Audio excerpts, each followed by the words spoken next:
Okay, mga bata, ito ang kwento natin ngayon. Ang Dangkal ni Matmat. Sinulat ni John Patrick F. Solano at guhit ni Jamie Bausa. Ito ang harap ng libro at ito ang likuran. Mag-umpisa na tayo. Okay. Sinusukat ni Matmat ang lahat ng bagay.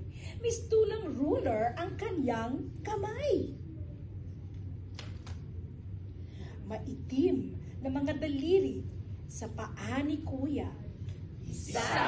Isang dangkal. Makinis na tuhod ni Ate. Dalawang dangkal. Magaspang na kamay ni Tatay. Tatlong dangkal. Matabang hita ni Pinsan.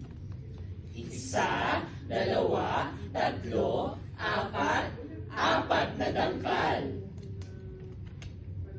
Malaking braso ni Tio.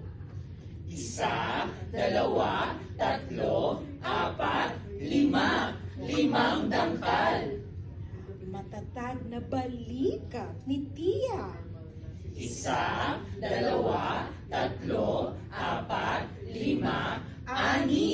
Anim na dangkal. Makintab na ulo ni Lolo. 1, 2, 3, 4, 5, 6, 7. 7 dangkal. Kulot na buhok ni Lola.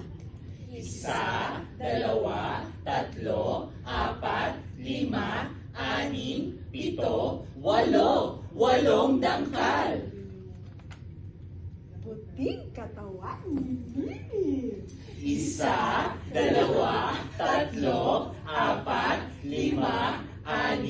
6, 7, 8, 9 na dangkal. Bilog na tiyan ni Nanay. 1, 2, 3, 4,